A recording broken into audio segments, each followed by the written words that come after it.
I left work early that afternoon, something I never do. I closed my laptop, ignored the Slack pings, and told my assistant I needed air. The truth was simpler. I missed my wife. Or maybe I missed the version of her that used to wait for me with tea on the stove and tired stories about coworkers that only I pretended to care about. Amy hadn't felt like Amy in weeks. Her kisses were quick, her eyes somewhere else. She was still kind, still organized, still polite. But the warmth had gone missing. She touched me less, laughed less. I told myself we were both just busy. I thought maybe surprising her would help. I bought white peonies, her favorite, ever since our second date when she told me they reminded her of her mother. I also picked up 2 tickets for a live jazz set at the hotel where we celebrated our first anniversary. It wasn't expensive or flashy, just us, or at least an attempt to find us again. On the drive home, I passed the cafe Amy used to love. She used to stop there on Thursdays after work,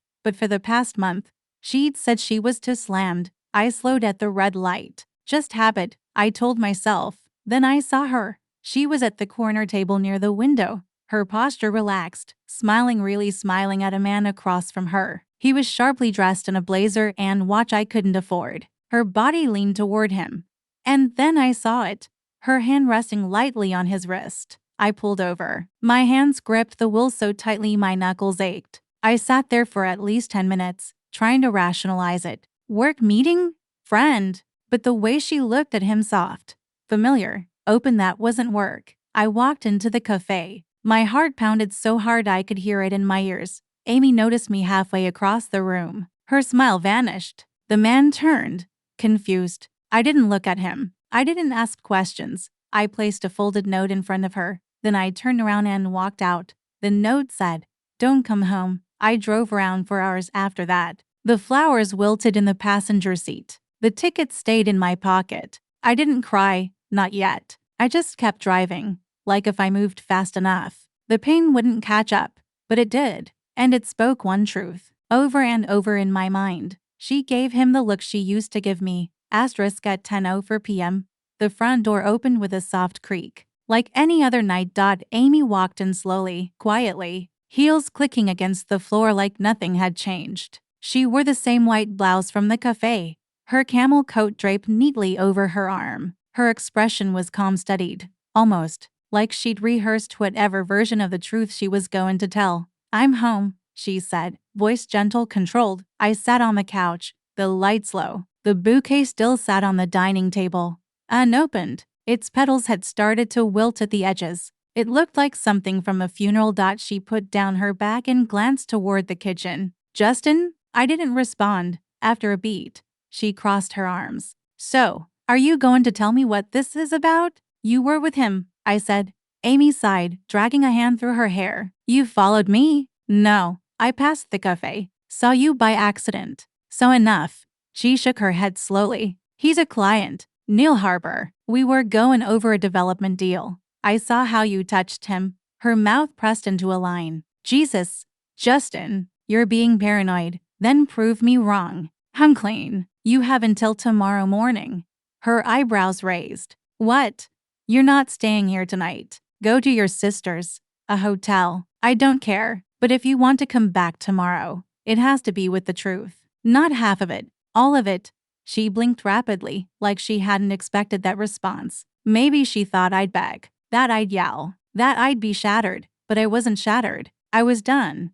"You're overreacting," she said finally, her voice low. "No," I said. "You're underestimating me." She stared at me for a long moment. Then, without another word, she grabbed her purse again and walked out the door. And I sat there in the dark, staring at the flowers. They were starting to fall apart. I couldn't sleep. The house was too quiet, the kind of quiet that creeps under your skin. Every creak in the floorboards felt louder. Every minute stretched. At 3:17 a.m., I heard something. Not a knock. Not footsteps. Just a whisper of paper against wood. I got up, opened the front door, and looked down. An envelope. No name. No markings. But it was thick, bulging with something. I took it inside, sat at the dining table, and opened it. Inside were screenshots. Dozens of them. Printouts of emails and text messages. Hotel receipts. Dinner confirmations. Duplicate logins to an account I didn't know she had. A paper trail. At first, I couldn't process it all. But as I flipped through the pages, a story emerged. One Amy never told. Neil Harper wasn't new. Their affair had been going on for over a year. Photos showed them on trips together, dinners in cities she told me she was visiting for work events. One photo stopped me cold. It was taken at the same hotel where I had planned the jazz night. They'd already been there, together. Tucked between the pages was a note, written in tight handwriting. You deserve the truth. VV. I stared at the letter like it might explode. Who is V? Someone who knew. Someone close. Someone who wanted me to see it all. At the bottom of the pile, I found a screenshot of a message Amy had sent to Neil. Vera's asking questions again. I'll handle it. Vera, Amy's assistant. The woman who always looked nervous around me. The one Amy said was desensitive. She wasn't sensitive. She was smart. And she had just handed me a loaded gun. I put everything back into the envelope, locked it in the safe. Then I made coffee, sat down at the table again, right beside the wilted flowers, and I wrote 3 words on a sticky note. Meet with Vera. The affair was the wound, but the cover-up, that was war.